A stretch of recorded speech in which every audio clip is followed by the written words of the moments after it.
purchased all of these. Chinese counterfeit knives under $500 for this whole setup, and this is probably $8,600 worth of knives if it were real. The first one I got is this mixed Strider frag pattern, monkey's edge. So you see that monkey's edge version of the SNG. The knife with very solid. No lock rock when it arrived. Very beautifully made. This one, let's see, was it? Yeah, made by Jufule, Jufule. So this is a guy who responds to messaging. Very upright knife counterfeiter. Seems to know what he's doing exactly. I think he makes some of the highest quality knockoffs. You can usually tell if you examine the small differences that these are counterfeits, but functionally these are as good as originals in the hand and in the pocket. The knife steel is AUS 10, which is a good steel, a good Japanese steel that he uses. I don't know if it's actually AUS 10 or if it's the, what is it, CR10 MO, or is it 8 CR10, 15 MOV steel. Decent high carbon steel. This one came very sharp, and so I didn't sharpen this up. This is the original factory edge. So he puts in a grind that's like this. Let me see if you can see. It's about 18 degree angles. 18 degree angle on each side. So combined with 36 degrees. So it's a decent tough edge. I've broken down a bunch of cardboard with it, and then I stropped it back with leather and white Bark River chalk, and the edge comes right back, razor sharp. So decent hardness. I would estimate it's, over 55 HRC for sure. Beautiful recreation, beautiful counterfeit knife, which I would say is probably 99% of as good as the original. This one is made by Anonymous, a clear Ultratech Microtech. It says Microtech on the handle there. Fake glass breaker there. It's a demonstrator model. Look at that. You can see the spring. The mechanism of this is as good as my authentic Microtech UTX85. This is a UTX85. The knife steel on the ad that I bought is said to be D2. The real deal is M390, but D2 is pretty damn good steel. It's closer to a high carbon, highly corrosible steel in terms of hardness and toughness. D2 is pretty good. So this one was rather expensive, like $46 or so, shipped and taxed. But the mechanism is exactly the UTX85. Now, Microtech doesn't make it in this clear acrylic. The weight, the feel of the mechanism is just as good as like the real deal. It's just as good. It's exact. So for 45 bucks, you're getting the equivalent of a $200+ $250, $300 equivalent. I went back to the site, and the site that sold this had disappeared. The store had disappeared. And so I think that's what they do. They set up a fly-by-night shop. They sell these, collect your $45, $48, whatever, and then they disappear to avoid the counterfeit trafficking police. So that's the Microtech Ultratech UTX85. Now this one similarly is the Combat Troodon, Troodon version of this. If you notice what is different about it, it's longer. It's physically longer. It tells you that it didn't use this template to make this. It just used its own, I guess, AutoCAD machine to knock it out.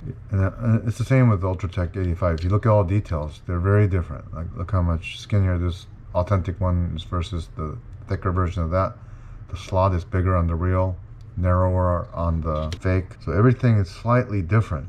The general design of it is exact, and the mechanism is exact. The feel in the hand is indistinguishable. Here I got the Hellhound grind, which is very expensive. Yeah, the mechanism is exact.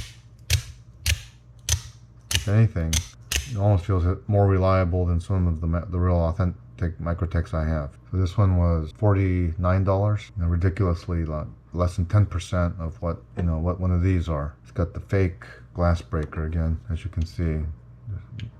Bears no real resemblance to the real stuff. Doesn't have Microtech on it. No markings on it. So I guess technically this is clone, but not a counterfeit. So Combat Troodon, Hellhound grind.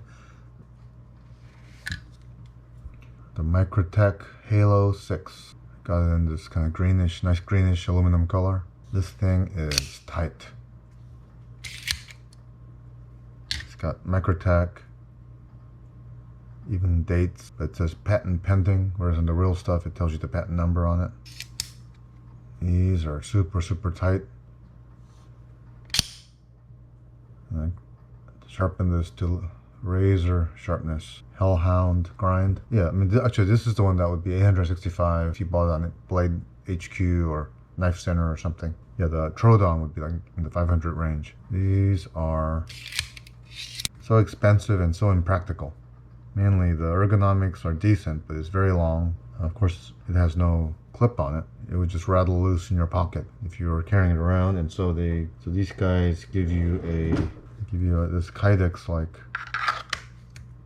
holster. This clip it on your belt, and you lock it back, and you just roll it back. Allows you to quickly deploy. Like that. So this Kydex sheath could be plastic, more than Kydex, but either case, if it was real Kydex, these are expensive. These are like $50+. Yeah, here's a real Kydex one. See the melt marks. Yeah, I mean they're roughly equivalent to real Kydex, whether it is or not. They're roughly equivalent, functionally the same. It's highly recommended because most people wouldn't carry this. It would just be something to play around with at home. So to pay $865, so with tax that would be like $900+ for one of these would be outrageous. So if you just want to get the same feeling of one, but just play around with it. I paid $53 for this, taxed and shipped. So that's what, 5% of the original price. Highly worth it. Highly worth it. And you can carry it, you can use it. I have no regrets over this one. This might be my best purchase because it allays my lust to actually get the real one, the real $900 version. And that makes it worth it in itself. I think the steel on it is D2 also, maybe.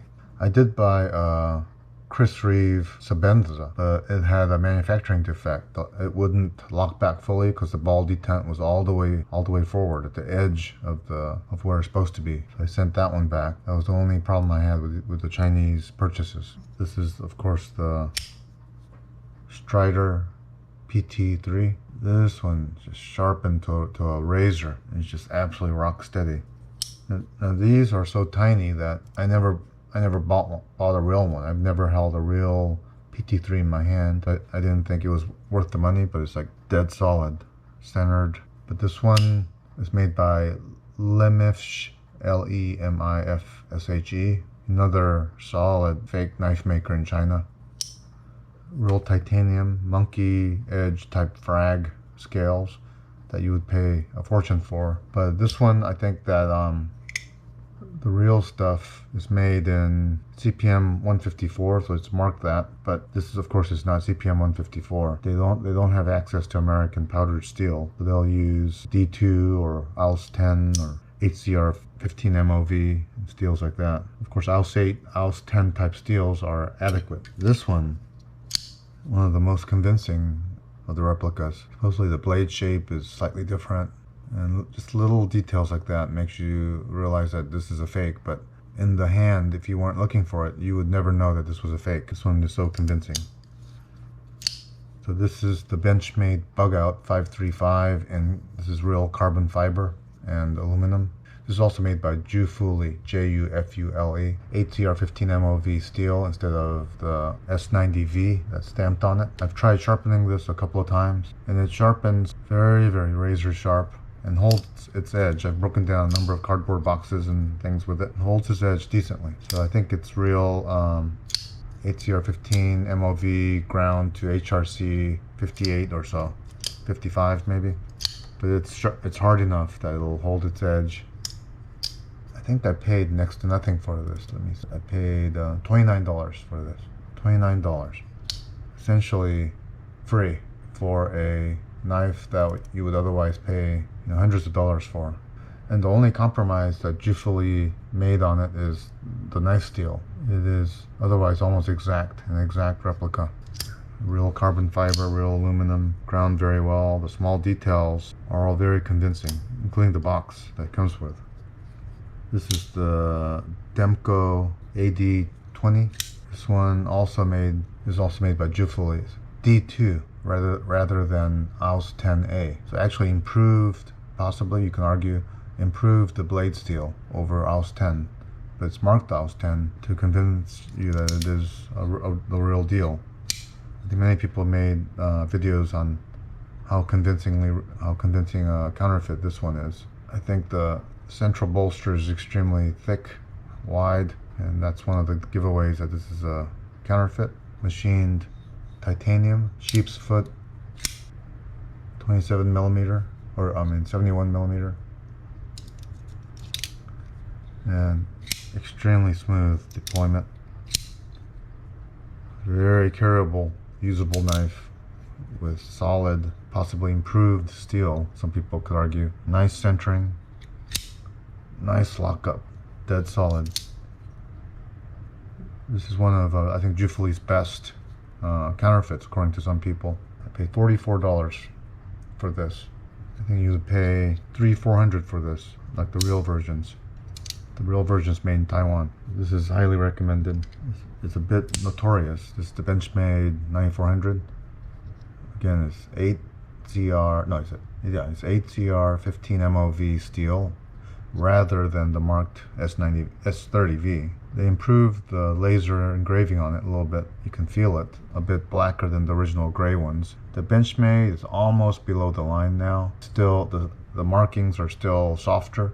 Like this one normally comes to an edge right here, to a point, but here you see the gap. The steel is decent, 8CR, and the mechanism is just as good as the original. Just absolutely dead solid. That lockup. The lock bar is kind of raised and rounded and smaller than the original that comes all the way to the edge, but they've improved that purple coloration there. The sheen on this aluminum is still that same sheen that is not quite authentic, but everything else about it he has improved tremendously.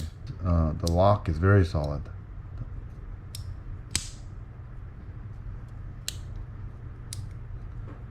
I would happily carry this. Look at the dead centering on that. That is the Benchmade 9400, which are normally like $300-400. I paid $28 for this. It's a knife I used to have, the Chris Reeve Nundy. This one in Damascus steel. I paid $42 for this. Of course, the real Nundy and Damascus would be in the range of like $400, $500. The real Nundy was S30V. This one is M390 and Damascus steel. M390 Chris Reeve does not use. The steel is actually an improvement over Chris Reeve steel. Clip is shinier than the real deal. I think I remember that on the original one, I used to be able to just put my thumb and one hand open it. On this fake, I can't do that. I can only two-hand open it. And the real one, I remember I used to be able to flick it with like that, but on this one I can't. So those are significant differences. Now this is another one that was made by a well-regarded counterfeiter named Knife Boy. But overall, this is a fantastic counterfeit. So the serpentine wood, titanium scale, solid lockup, centering is outstanding. The details are extremely convincing, and I bet hardly anyone would be able to tell. That logo is way off though. That does not look like the CR logo, but functionally it's essentially the same. You can hear the snick of the lockup.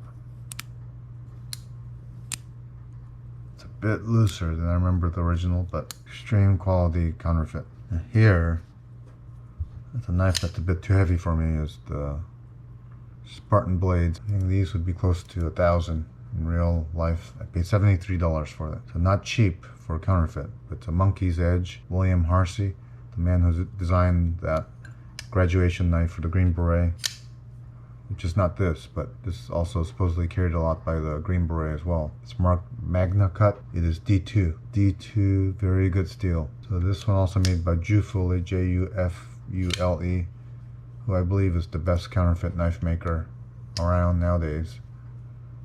So this one locks up dead solid. There's the lockup at about 1/3. Monkey frag, bronze, titanium, just absolutely solid. Very, very heavy knife. Very, very solid. I don't know that I would carry this thing because it's just way too heavy. I would rather pay this $71 than $700, $800. I think he marks it on his ad that this D2 is 60 HRC, and he shows a picture of the actual 60 CRC that he tested on it. The William Harsey Spartan blades.